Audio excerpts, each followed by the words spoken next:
Okay. Let me check. Okay, we're live on Facebook. So we've got YouTube's live, Facebook's live, and Instagram's live. So Yes. today we're going to be talking about workouts from home for success when dealing with back pain. Again, following along that topic, but we've been looking on social media today, and there's been a few bits and pieces that have been said, so we thought we'd put together a video just to help you guys from home. I'll cover the main topics of this video, and then again, we'll open out any questions, any Q&A you guys have as you're watching this. Then please do ask, and don't play with the mic I don't think that's over on. here. If we just check that that's on. It's teething problems, isn't it? Trying to work out get this stuff sorted Make out sure everyone can hear you on YouTube. Good. Well, everyone could hear more before. Okay, awesome. So, workouts from home for success with back pain. Sorry about that little glitch.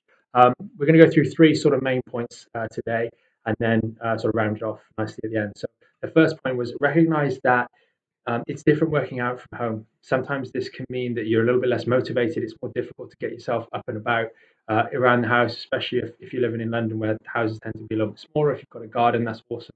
You can do your workouts there, so there's maybe a little bit more motivation. But what we'd recommend to start with is break these workouts down. You'll see a lot of stuff flying around the internet at the moment about sort of these longer workouts or workouts that you can do from home. The ones that are sort of 30 minutes, 45 minutes, etc., can seem a little bit daunting. So it's okay to start off with something a little bit shorter. Break it down into maybe 15-minute workouts. It's easier to gear yourself up to get a 15-minute workout done rather than saying, oh, am I going to have to do this for the next 45 minutes? It's easier to sort of procrastinate and put it off. So break them down into maybe parts of a workout and do those just to build up a little bit of momentum over the next couple of days. You're going to be using your body in very, very different ways right now. So a workout can maybe stir up some issues that you might have, back pain, etc., because you're working out in different ways and you're using your body in different ways. So do bear that in mind. Now, the workouts in our phase 1 membership site, if you've got sort of back pain, those are about 16 minutes, so they fit perfectly into that category. But if you're doing these more advanced workouts, these HIIT workouts, be thoughtful about where you're doing them. If you do live in a flat, for example, with us, if I start jumping around doing a high intensity interval class on whatever app it is or whatever website it is, and I start jumping around, I might end up downstairs in our neighbour's front room, which probably won't be so happy for him, and definitely not in line with the social distancing policies. So it's not a good idea. Think about that. Last thing you want is someone in your building maybe coming up to you saying, hey, why are you bouncing around, making loads of noise? Be thoughtful on that front. That's not really related to your back or working out, but just a general consideration principle, especially times like now when people might be a little bit more touchy. The next one is don't neglect stretching.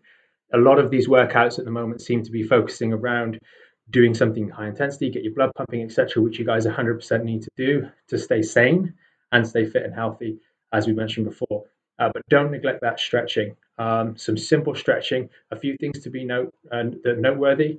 You're using your body, as I mentioned numerous times already, in different ways on a daily basis now. So you're going to be sat down more. I saw on one line, one lady had been working in her bed all day yesterday on her first day at home, and then was trying to get an emergency appointment because her back was killing her. Don't do that. It's not clever, but you're using your body in different ways. So make sure you're stretching your hips, you're taking advantage, and do these stretches because they will help keep you nice and supple, because you're probably not, that commute to work that you had, even if it was a walk to the tube, was up and about, and you don't have that anymore. So just be mindful, stretching is important as well as doing the workout. And then the last part is listen to your body. You're going to be using your body in different ways at the moment, so you might find different aches and pains. The one thing I think I touched on it yesterday in our live video, me sitting here with the setup, when in the clinic, we're normally up and about dealing with patients, helping them, doing treatments, etc., examinations, in and out of different rooms. This is one of the fortunate things about our role or our job. Sitting down here in front of the computer doing this all day, you're going to get a bit of discomfort in that lower back area, and that's okay, that's normal. But listen to it and then get up, move around. Don't just sit there and camp out. And some of you who are already desk-based, who can happily sit there for hours on end, just because you can doesn't mean it's a good idea. Do still take breaks. So listen to your body. And also the workout side of things. If you're working out now, doing these HIIT classes, doing a lot of body weight things, or those sorts of activities, that may be very different from going in the gym and lifting weights or using machines. So you're going to be using, especially with the body weight stuff, you're using gravity to act as your weight. And that puts different stress and strain on different parts of your body. So be mindful of that, because your body's going to respond in different ways. So just listen to your body and progress in your own way. That's pretty much it. I'll just run through it on the board, and then we'll go through some questions. So got this nice handy board, which is awesome. Got these in the office. They're really, really good, especially to putting ideas down as well. So definitely recommend these. If you can get your hands on them, we'll have them. So workouts from home for success with back pain. Shorter sessions, especially this next week or so while you're at home. You've got these different workouts. So you want to have those shorter sessions. It's easier to keep motivation and ultimately easier to get them done. Do not neglect stretching, particularly if you've seen any of other stuff. Keep those hips nice and mobile, and that awesome stretch that we've got with the towel for the lower back. You can check that out online.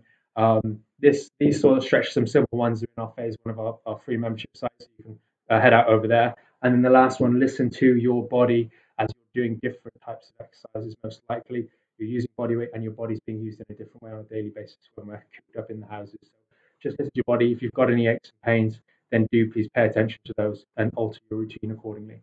So that's pretty much it, Lara. Have you got any questions? Yes, we do. Okay. Hi, Lewis. Thank you for the comments. Joe has asked how much pain during exercise is too much pain. It really depends, because if you're doing a like a workout, say for your legs in particular, those legs are really potentially going to seize up quite a lot, and that can be quite uncomfortable in the leg muscles. But if you're getting pain in the joints, in the knees, and in the ankles, that's a little bit different. So I'd put the tolerance level as quite low if we're talking about joint pain and actual specific lower back pain, right in the middle of the lower back, or the knees and the ankles if you're doing some of these bounding movements. But if you're getting pain in the muscles, I'd suggest that that's okay, and I'd tolerate quite a reasonable amount of that, especially if you're doing some higher rep stuff. As you start getting into 10, 15, 20 reps, that's a different kind of pain, but it can be quite difficult to tolerate, even though it's okay and you're not really causing too much trouble. Any other ones? No, that's it for today. That's pretty much it. Okay, awesome. Well, hope you guys found that today's live useful. And remember, you can share this with other people. We're going to be doing these every day. If you've got more questions or anything like that with regards to back pain in particular, then or neck pain, then do please ping your questions in or log in at 2 o'clock, and be sure to share this with anyone that might find it useful. So thanks for watching again, guys, and we'll see you soon. Stay safe and look after yourself during this period of isolation. It's really important. Thanks, guys.